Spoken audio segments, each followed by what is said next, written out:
Now let's talk about different tactics that manipulators use.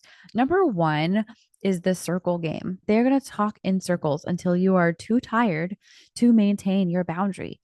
You'll start with one topic and suddenly you're talking about something that happened like 3 years ago that has nothing to do with what just happened in the moment. Oh, you got caught up in the circle game and you've wasted energy. And so you're tired. And then you're just like, ugh, fine, whatever, do whatever you want, you know? Um, that is done intentionally.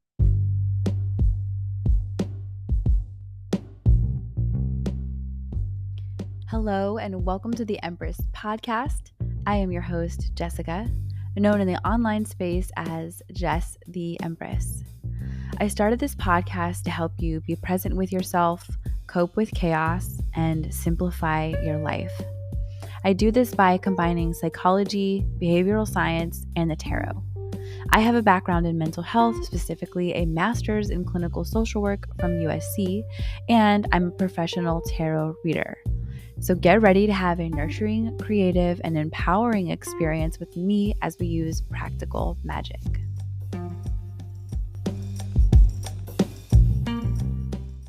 Hey, hi, hello. Welcome back to the pod. It's your girl, Jess. I am so happy to be here with you today. I'm just hanging out. I have a couple things on my mind and I wanted to talk about them. And they're on the topic of manipulation. I see a lot of people getting manipulated, and I'm pretty good at spotting manipulation only because, one, I have had to learn the ways that I have manipulated other people. Okay. But then also, I have been manipulated by others. That's actually how I learned to manipulate. So in this self-discovery process, I've gotten better at figuring out like when someone's being manipulated. So I wanted to share that information with you today in case you haven't been feeling at peace lately in your connections, if you've been feeling like something is kind of off and you're disturbed, stressed out. And I don't mean like a normal amount of relational stress. I'm talking about like soul sucking exhaustion kind of stuff. I mean, chances are you're being manipulated. So let's get into the art of spotting manipulation, how to protect your peace. Actually, before we dive in, I want to talk about a couple of things briefly. Let's set the scene. You are leaving a conversation from someone and you're feeling confused or you're feeling drained. Maybe you found yourself recently apologizing for something when you didn't even do anything wrong. Or honestly, maybe you just feel like you're going a little bit crazy because someone keeps twisting what you have to say, not listening, weaponizing ignorance, like they're just acting like they just can't learn from you because you're a horrible teacher. Okay. If you are listening and you're nodding your head, then yeah, you're not alone. I have been through these things, like I said, but this is just kind of it. Manipulators, they're charismatic people. Everybody really seems to like them, and it makes you kind of question yourself even more. But this is where it's going to change. It's going to change today because you're going to learn some things. So, okay, let's go. Manipulators love to talk about their credentials and their credibility. They're saying without saying, like, I'm smarter than you. So you have this feeling of like, well, I'm just not smart. I'm inadequate or I'm lacking somehow. And it's even worse when people have this opinion, like a high opinion of themselves. This is something a lot of manipulators do. And I see a lot of my clients getting confused around this because they're like, oh, well, this person has done all this. This person went to this school. This person has this last name, or they're connected to this like level of wealth. And then they start to get bamboozled. But this person, the manipulator, all they're trying to do is establish authority over you. Instead of working to earn your trust, they're trying to get a quick buy by saying, I went here, I did this, this is my last name, this is how much money I make. So we need to be careful. It's also so important to watch out for over the top compliments when you don't know someone. I always think it's so weird to me when people compliment me and I don't know them. And again, I'm using the word over the top compliments. If you say that my outfit is nice, I will take that compliment without suspicion. If you're like, you look so amazing. Oh my God, I absolutely love what you're doing. You're like a fashionista. Oh my God, your style is incredible. And they just kind of go on and on. that leaves me feeling strange. It makes me question the other person. It makes me question what is their intent. Like it gives me this feeling of like suspicion because I feel like I'm like being buttered up for something. I don't know. It leaves me feeling really weird. So stay alert for over the top compliments again.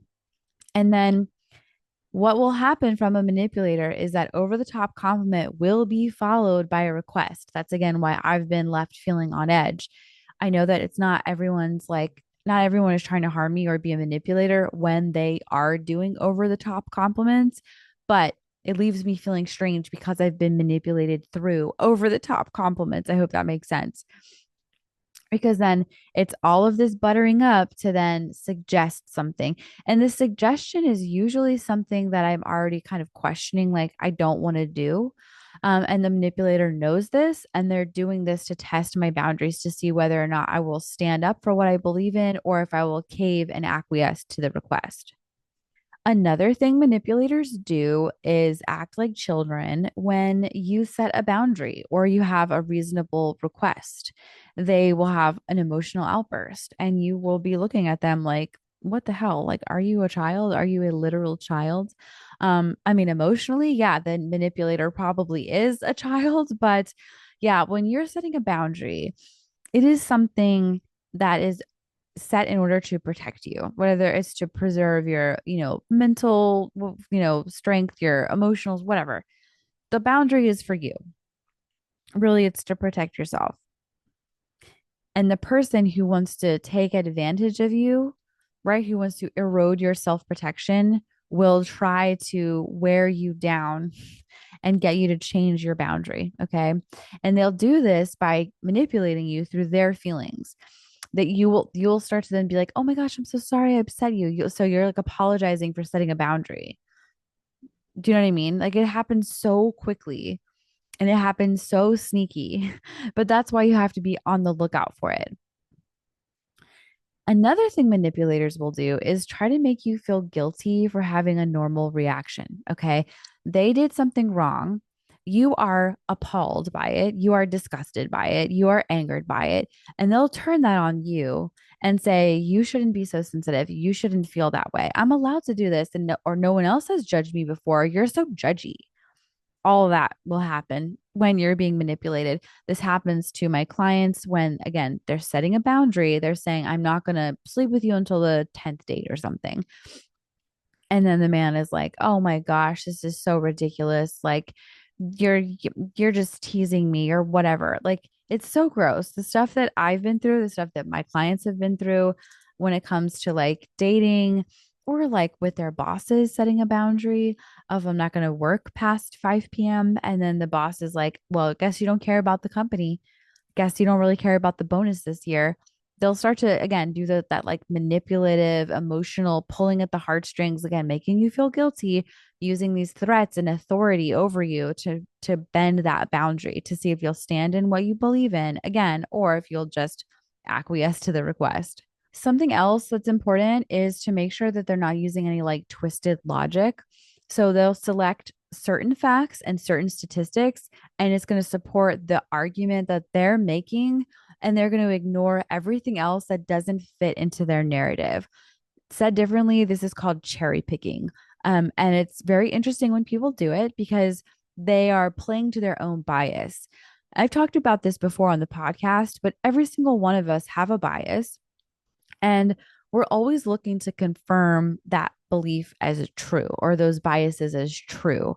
That's just how the brain works, whether we want it to or not. That's just what the brain does. But when we're aware of our biases, we can then look for alternative things in the world to maybe challenge those biases so that we can grow and we can stretch our imagination and we can stretch the things that we believe in.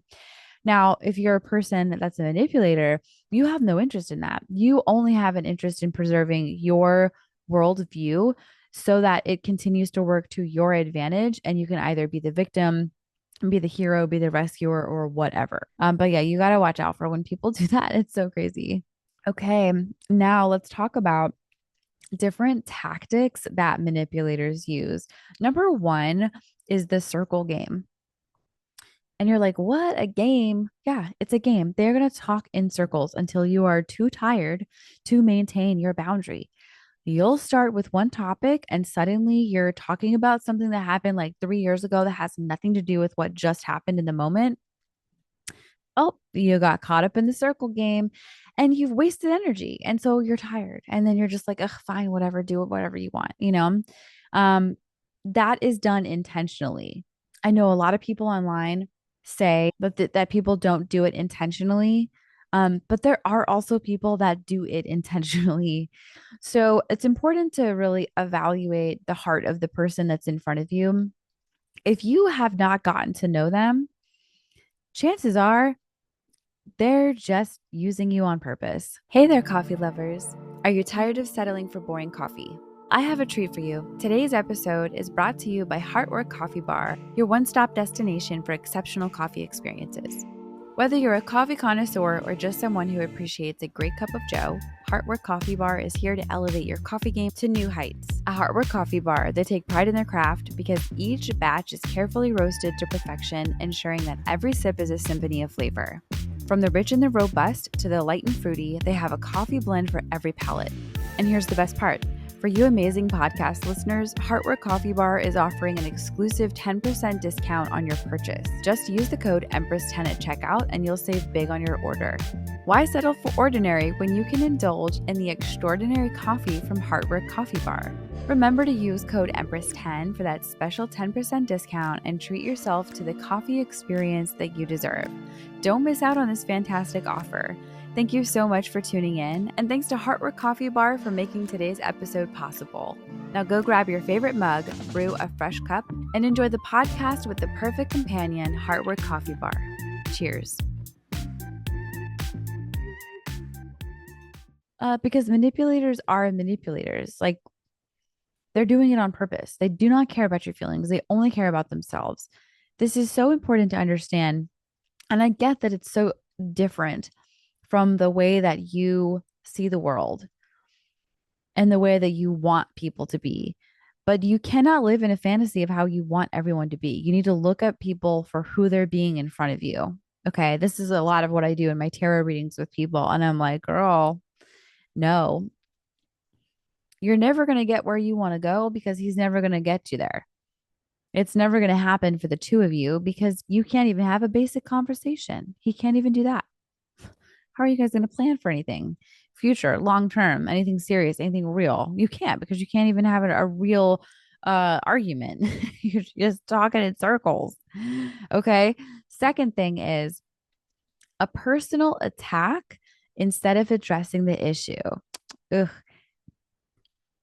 This is predictable. Once you start to notice this pattern, you're gonna like eye roll when they start to personally attack because you'll notice what they're doing. You'll notice that they're skipping over the issue at hand.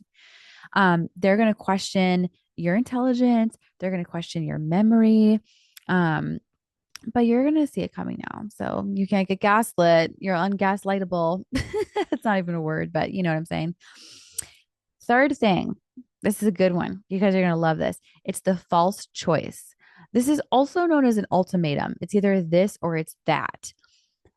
One thing I talk about a lot with my clients, I ask my cards specifically what's in the nuance or what's in the shade of gray, what's in the in between, what's another choice. Those are questions you can ask yourself when you find someone giving you an ultimatum. They'll act like it's either this one or it's that one. But in reality, like you have other options. What if it was something else? What if it was something else entirely? Okay, so please don't let this false choice fallacy trip you up because what they're really trying to do is like back you into a corner. So you either give up, walk away, be the bad guy for this scenario, or you acquiesce to their request, but obviously like feel miserable doing it. And they don't care about your feelings. They just want their way. Another thing, this is rampant, rampant. Okay. The pity party. The pity party happens. You set a boundary, and then all of a sudden, the person you're setting a boundary to has a pity party. Like something bad happened in their past. And then that's why they're this way. Boo hoo. Cry me a river. Then you feeling sad for them. Then you, the one who has almost had your boundary violated, you're feeling sad for them. What are we doing? No, their struggle does not invalidate your needs. You still have a need for your boundary to be met. Another thing, this happens a lot as well, but it's the bandwagon. It's that everyone else is doing it. Everyone else is doing it. But like, what does everyone else have to do with you? Nothing. That's what I tell my clients. I was like, well, look, if he wants to go live that life with like all his friends and what his friends are doing, then he can go do that. He has a choice. You have a choice to hold your boundary or not. Like, it's that simple. But these are the ways that people, mainly women, end up getting manipulated out here in the world. I understand, that everyone else at work might be working. This isn't happening in my life, but as an example, everyone else at work might be answering emails all the time at all hours of the day. They might be working until 9 o'clock, even though they're only paid till 5 or whatever. I get that everyone else is doing it, but like, don't be everyone else. Please don't be everyone else. Now, let's talk about protecting yourself, okay? Because I want you to stay in your power. The first thing I'm going to mention is way easier said than done, so no pressure.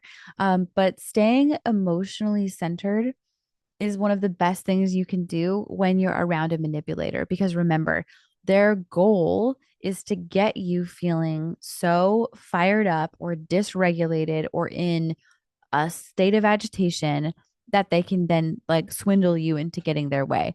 But when you are a person who is not easily emotionally swayed, then you're very difficult to manipulate because you're not going to be feeling sad for them when they tell their sob story. You're not going to be feeling tired when they talk in circles because you won't let that happen more than twice before you redirect the conversation back to where you want it to go.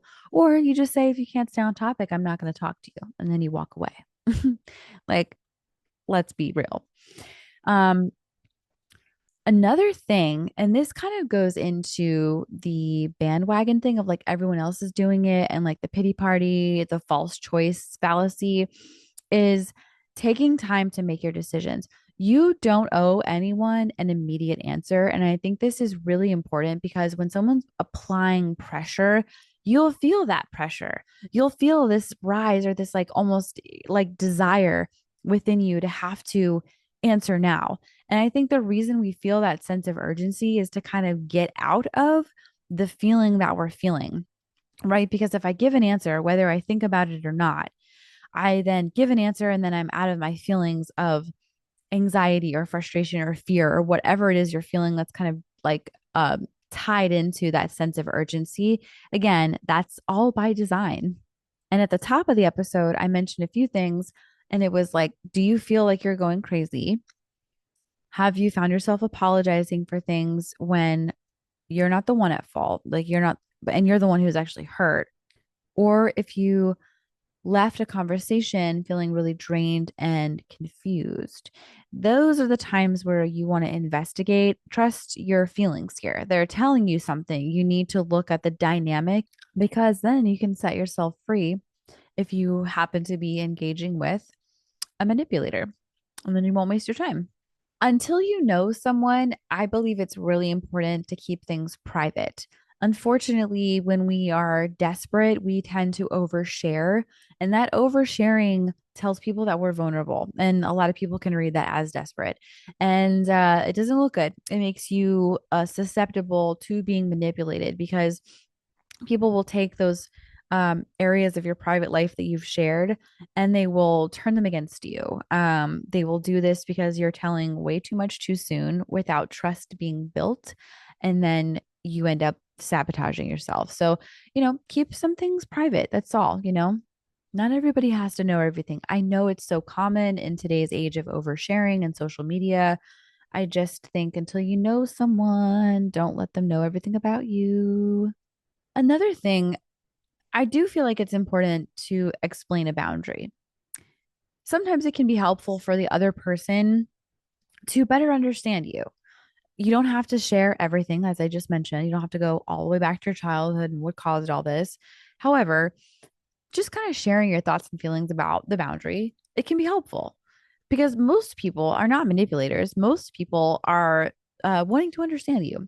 So when you explain a boundary, that's cool. When you have to repeatedly explain a boundary as if you are explaining it for the first time because this person is not comprehending it, they are playing you. They're playing you because they're acting like you're not explaining it the right way. They're acting like they don't understand, when in reality, they understand. They just don't care. And they're trying to wear you down. So, yeah, if you've explained it a few times, that's enough. Just know that they don't care. Okay. Just know that they don't care. Now you probably need to come up with a consequence because explaining the boundary is doing nothing other than wasting your breath.